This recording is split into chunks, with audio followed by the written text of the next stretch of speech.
आध्यात्मिक धार्मिक विषयों पे बोलने का भी एक बाजार है। तो उस बाजार में जो मार्केटिंग स्ट्रेटेजी आप अपना सकते हो तो वो आप करोगे।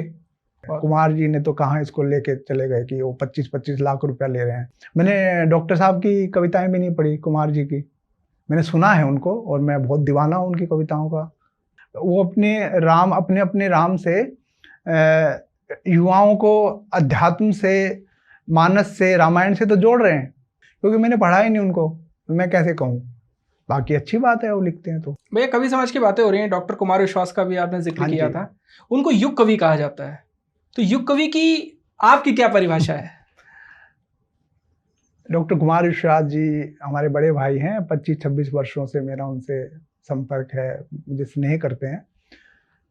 देखिए साउथ इंडिया में ना फिल्में आती हैं तो उस पर क्रेडिट्स जब शुरू होते हैं ना तो उस पर लिखा होता है, जैसे नानी हीरो का नाम है, उस पर लिखा होगा सुपरस्टार ऑफ मासेस नानी।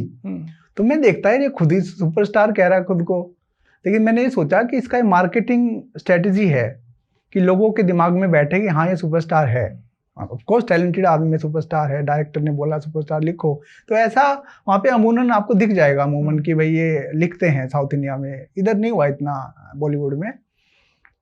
युग कवि लिखना, युग वक्ता लिखना, देखिए कवि सम्मेलन एक बहुत बड़ा बाजार है, ये आप मानते हो, बहुत बड़ा मार्केट है। कुमार जी ने तो कहाँ इसको लेके चले गए कि वो 25-25 लाख रुपया ले रहे हैं कवि सम्मेलन का, राम पे बोलने का 70-80 लाख 1 करोड़ रुपया तक ले रहे हैं, किसी ने सोचा नहीं था। तो आध्यात्मिक धार्मिक विषयों पे बोलने का भी एक बाजार है। तो उस बाजार में जो मार्केटिंग स्ट्रेटेजी आप अपना सकते हो तो आप करोगे, तो कोई उसमें बुराई नहीं है कि वो युग कवि लिख रहे हैं, क्या दिक्कत है। वो कम से कम अपनी कविताओं से युवाओं को प्रेरित तो कर रहे हैं कि इन्होंने इतने कवि बना दिए, वो अपने अपने राम से युवाओं को अध्यात्म से, मानस से, रामायण से तो जोड़ रहे हैं, इसमें बुराई क्या है।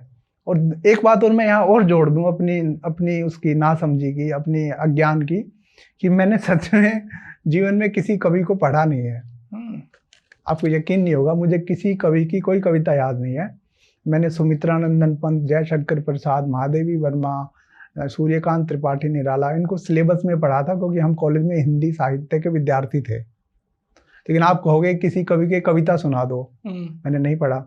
मैंने डॉक्टर साहब की कविताएं भी नहीं पढ़ी, कुमार जी की मैंने सुना है उनको, और मैं बहुत दीवाना हूँ उनकी कविताओं का, पढ़ा उनको भी नहीं है।